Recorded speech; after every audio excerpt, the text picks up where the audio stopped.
It's a mistake to assume that just because something is toxic at high doses, that substance is toxic at every dose. This is true for so many things that have sparked pseudoscience toxicology. Squalene has been implicated by internet sources and alt health bloggers in the condition known as Gulf War syndrome. GWS is characterized by skin conditions, fatigue, headache, and memory loss.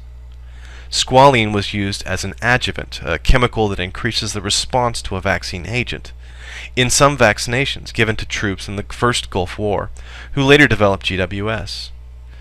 But the truth is that no cause has been clearly identified for GWS. Epidemiology is like detective work, in that you can have lots of suspects with missing alibis, but none of it holds up in court.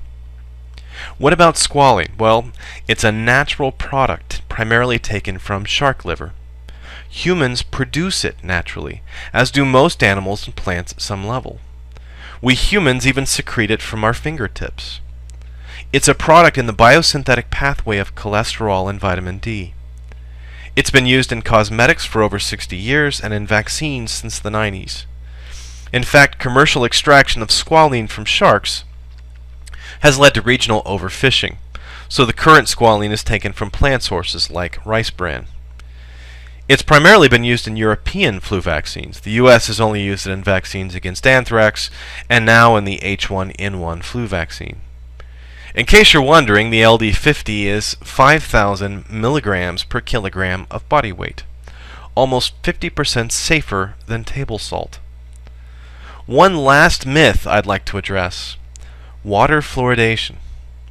Tinfoil hat conspiracy theorists have been going on about water fluoridation since it was first implemented in the 1940s. They will cite studies showing how very high levels of fluoride from mine runoff contaminates the drinking water of people in India who develop fluorosis or fluoride toxicity. Again, we can't extrapolate from high-level toxicity to low-level exposure effects. Let me run through the numbers for you. The LD50 for sodium fluoride, one form used to treat drinking water, is 100 milligrams per kilogram of body weight. To kill our 80-kilogram man, we would need 8 grams of sodium fluoride. And since water is fluoridated to a maximum of 1 milligram per liter of drinking water, he would need to drink 8,000 liters, or about 2,000 gallons of water to reach that level. If you are a health-conscious person and drink up to 90 ounces of fluoridated water a day, you could be getting 2.7 liters of water, which will contain only about 2.7 milligrams of sodium fluoride daily. I understand this is also a libertarian issue because to some it represents mass medication, but the public health benefits are well documented, and the cost to fluoridate water is less than $1 per year per person. Many European countries don't need to fluoridate their water because the natural minerals in the soil keep it at optimal levels. Let me see if I can wrap all this up. I understand that chemical toxicity is a real concern with real science behind it. That's not what this video is intended to be about. What I am talking about is alarmist elements on the internet and in the media that base their arguments on the health effects of high levels of exposure when the actual exposure is very, very low. It's an old trick and based on a faulty premise. We need real science to evaluate health effects.